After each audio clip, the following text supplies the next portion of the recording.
Ouvrons notre Bible au livre de Actes 27, Actes chapitre 27, voyage de Paul vers Rome. Voyage de Paul vers Rome. Actes 27, versets 1 à 11. Le voyage de Paul vers Rome. Verset 1. Le livre des Actes revient à la première personne en ce moment où Paul se prépare pour naviguer vers Rome. Peut-être que Luc était proche tout ce temps. On sait peu de choses sur citation la cohorte d'Auguste. Fin de citation. La cohorte d'Auguste, également connue sous le nom de régiment impérial. Mais Julius, le centurion chargé de surveiller Paul, pouvait être responsable d'un 6e du régiment. Verset 3. Paul est autorisé à quitter le navire et à rendre visite à d'autres croyants à Sidon, leur premier arrêt. Peut-être que la citoyenneté romaine de Paul lui donnait certains privilèges que d'autres prisonniers n'avaient pas. Versets 7 à 12. La fête, c'est-à-dire le jour des expiations, était déjà passée. En l'an 59 de notre ère, année où Paul partit pour Rome, le jour aurait été le 5 octobre. Les Romains préféraient ne pas naviguer après la mi-septembre. Et des tentatives faites après le 1er novembre étaient considérées comme suicidaires. Tout le monde s'accorde à dire qu'il serait insensé de partir pour l'Italie. Mais le paradis des beaux jours c'était un port, n'est pas un bon port. Beaucoup allaient à Phénix, à 40 000 plus à l'ouest. Paul avertit les autres que continuer signifie un désastre, mais le centurion avait le dernier mot. Le conseil de Yahweh avait déterminé, avant que le conseil de Festus ait décidé, que Paul devait aller à Rome, car Dieu avait du travail là-bas pour lui. Le parcours qu'ils avaient piloté et les endroits qu'ils avaient touchés sont ici exposés dans ce récit. Et Yahweh encourage ici ceux qui souffrent pour lui à avoir confiance en lui, car il peut mettre dans le cœur de ceux-ci, de ces liés d'amitié avec qui ils s'attendent le moins. Les marins doivent tirer le meilleur avantage du vent. Il en va de même de notre passage sur l'océan de ce monde. Lorsque les vents sont contraires, nous devons néanmoins avancer le mieux possible. Beaucoup de personnes qui ne sont pas poussées en arrière par les providences, qui sont des providences croix, ne se mettent pas en avant par des providences favorables. Et beaucoup de vrais disciples du Christ se plaignent des préoccupations de leurs âmes, disant qu'ils ont beaucoup à faire pour tenir. Tout paradis n'est pas un refuge. Beaucoup se montrent respectueux envers les bons ministres, mais ne prendront pas leurs conseils. Mais l'événement convaincra les pécheurs de la vanité de leurs espoirs et de la folie de leur conduite. Acte 27, versets 12 à 20. Paul et ses compagnons menacés par la tempête. Versets 13 à 15. La décision du centurion semble être une bonne au début. Un vent doux souffle du sud pour les aider. Mais bientôt, un vent violent fait son apparition du nord-est, faisant sauter le navire du rivage. Un navire grenier comme le leur pouvait avoir une longueur de 140 pieds, une largeur de 36 pieds et une hauteur de 13 pieds. Mais il n'était pas conçu pour gérer les tempêtes. La proue et la poupe avaient la même largeur.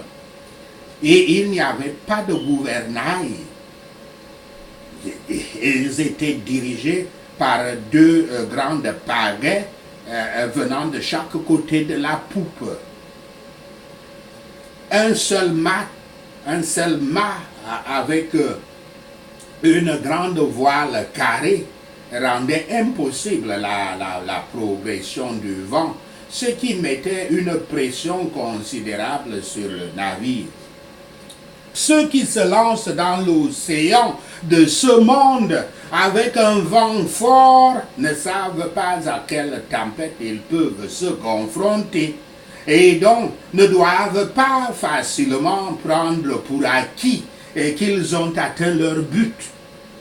Nous ne nous attendons jamais à être tout à fait en sécurité tant que nous n'entrons pas au paradis. Ils ne virent ni soleil ni étoile pendant plusieurs jours. Ainsi, la mélancolie est parfois la condition du peuple de Dieu quant à ces questions spirituelles. Ils marchent dans l'obscurité et n'ont pas de lumière. Voyez ce qu'est la richesse de ce monde.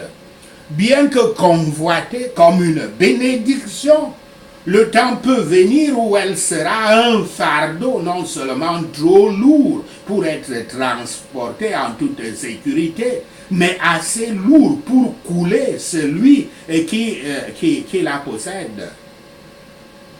Les enfants de ce monde peuvent être prodigues de leurs biens pour sauver leur vie, mais il les épargne dans des œuvres de piété et de charité et dans la souffrance pour le Christ. Toute personne préfère faire le naufrage de ses biens que de sa vie.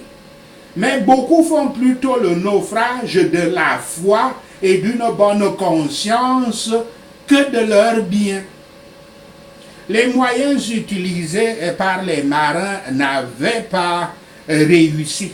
Mais quand les pêcheurs abandonnent tout espoir de se sauver eux-mêmes, ils étaient prêts à comprendre la parole de Yahweh et à faire confiance à sa miséricorde par Yahshua le Messie.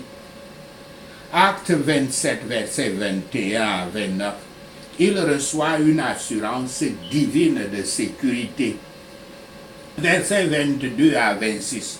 Paul explique qu'un ange lui était apparu. Lui avait dit de ne pas avoir peur et l'avait assuré que Yahweh épargnerait la vie de tous les passagers à bord. Ils couleront et le navire sera détruit, mais tout le monde survivra. Versets 27 à 30. Il n'est pas étonnant que le moral soit bas. Imaginez-vous en mer avec 275 autres personnes, comme au verset 37, et être perturbé par un temps féroce pendant 2 semaines, sans aucun contrôle sur votre destination. Cela suffit pour conduire les marins chevronnés au désespoir. Quand ils réalisent qu'ils arrivent sur la terre, toujours sans contrôle, certains prient pour le jour, tandis que d'autres essaient de se faufiler dans le canot de sauvetage. Paul voit ce qui se passe et alerte le centurion, et les soldats fouillent l'embarcation de sauvetage. Ils n'avaient pas écouté l'apôtre quand il les avait avertis de leur danger. Mais s'ils reconnaissaient leur folie et s'en repentaient, il les réconforterait et ils seraient soulagés lorsqu'ils seraient en danger. La plupart des gens ont des problèmes parce qu'ils ne savent pas quand ils sont riches. Ils finissent par se faire mal et perdre en tentant de réparer leur état, souvent contre les conseils. Observez la profession solennelle que Paul a faite de la relation avec Yahweh. Aucune tempête ou orage ne peut nuire à la faveur de Yahweh envers son peuple, car il est toujours à portée de main. C'est un réconfort pour les fidèles serviteurs de Dieu quand ils sont en difficulté, que tant que le Seigneur aura du travail pour eux à faire, leur vie sera prolongée. Si Paul s'était mis inutilement en mauvaise compagnie, il aurait pu à juste titre être emporté avec eux. Mais Dieu l'appelant, ils sont conservés en vie avec lui. L'Écriture dit, ils te sont donnés, fin de citation. Il n'y a pas plus grande satisfaction pour un homme bon que de savoir qu'il est une bénédiction publique. Il les réconforte avec le même réconfort avec lequel il était lui-même réconforté. Yahweh est toujours fidèle. Quand tous ceux qui s'intéressent à ses promesses, que tous ceux qui s'intéressent à ses promesses soient toujours heureux. Comme avec Yahweh, dire et faire ne sont pas deux choses séparées. Croire et apprécier ne devra pas l'être avec nous. L'espoir est une ancre de l'âme, sûre et ferme, entrant dans celle du voile. Que ceux qui sont dans les ténèbres spirituelles s'y tiennent bien et ne songent pas à reprendre la mer, mais plutôt respectez Christ, respectez le Christ et attendez que le jour se lève et que les ombres se dissipent. Acte 27, versets 30 à 38. Paul encourage ceux qui sont avec lui. Yahweh, qui a désigné la fin pour qu'il soit sauvé, a désigné les moyens afin qu'il soit sauvé grâce à l'aide de ces navires. Le devoir est nôtre. Les événements sont de Yahweh. Nous ne faisons pas confiance à Yahweh, mais le tentons plutôt quand nous disons que nous nous mettons sous sa protection. Si nous n'utilisons pas les moyens appropriés tels que ceux qui sont à notre pouvoir pour notre sécurité.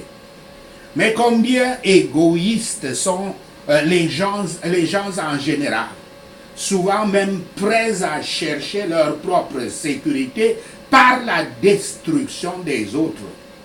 Heureux ceux qui ont un homme comme Paul en leur compagnie, qui non seulement entretenait des relations avec le ciel, mais animait l'esprit de ceux qui l'entouraient.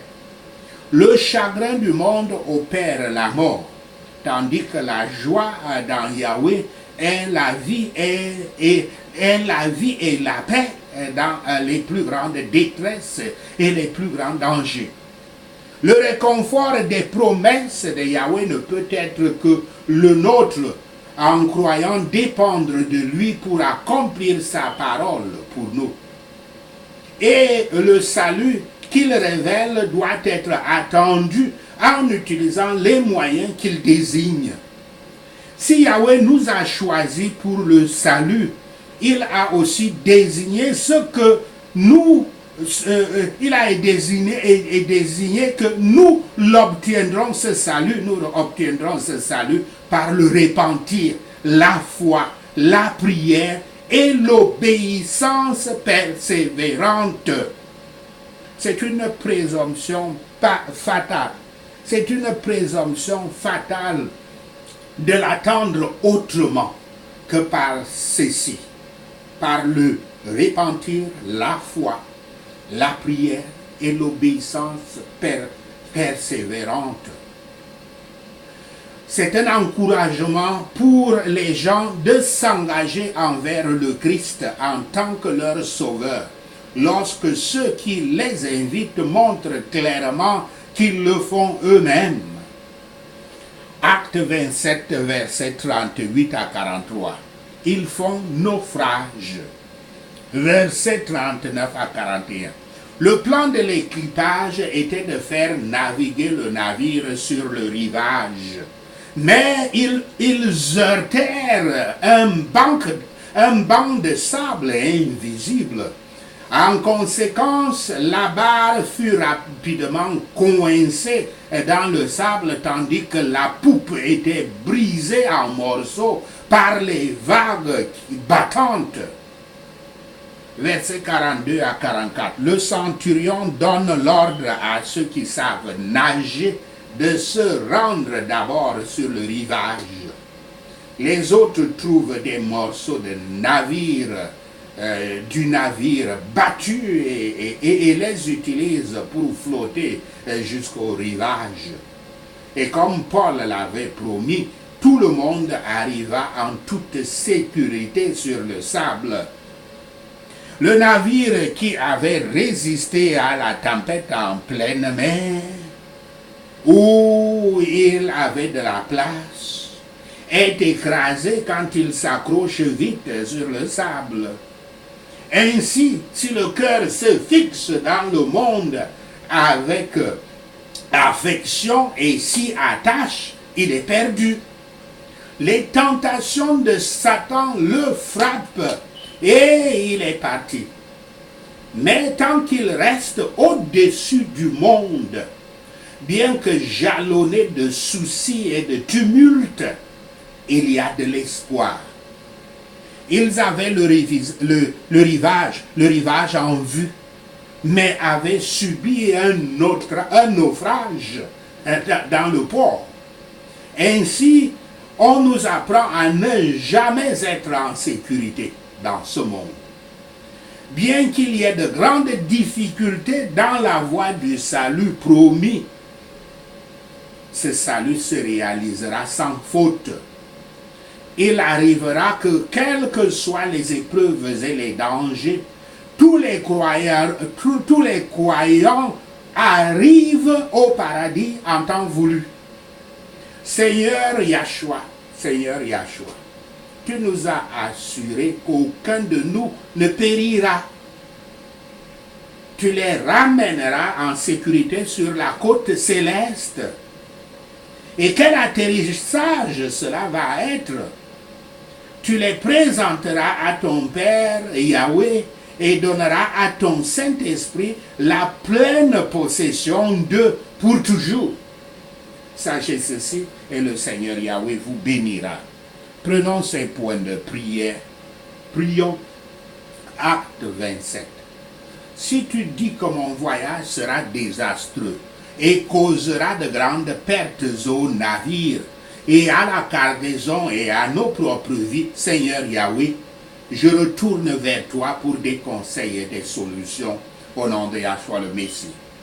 Si tu dis que mon voyage va être désastreux et porter une grande perte à la connaissance et aux vérités mémorisées et à nos propres vies, Seigneur Yahweh, je me rends à toi pour nous guider et trouver une solution au nom de Yahshua le Messie.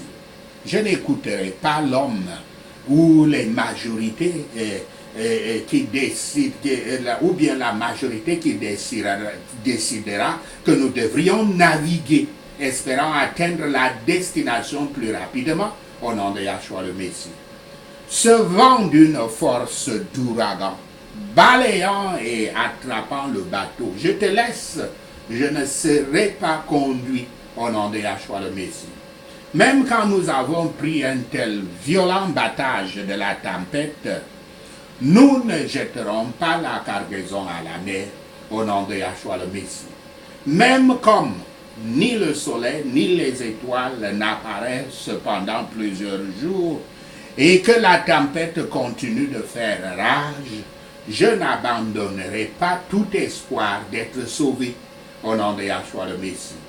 Père Yahweh, je n'aurai pas peur, car tu m'as gracieusement donné la vie de tous ceux qui naviguent avec moi, au nom de Yahshua le Messie. Père Yahweh, nous continuerons dans notre courage, car j'ai foi en Yahweh, que cela se produira comme il me l'a dit, au nom de Yahshua le Messie. Quiconque tente de s'échapper du navire, sauf si vous restez dans le navire, vous ne pouvez pas être sauvé au nom de Yahshua le Messie. Pendant les 14 derniers jours, nous avons été constamment en suspens et nous n'avons pas mangé. Donc je mange de la nourriture pour survivre au nom de Yahshua le Messie. Car personne parmi nous ne perdra un seul cheveu de sa tête au nom de Yahshua le Messie. Je prendrai le pain et rendrai grâce à Dieu devant tous, puis je le briserai et commencerai à manger au nom de Yahshua le Messie.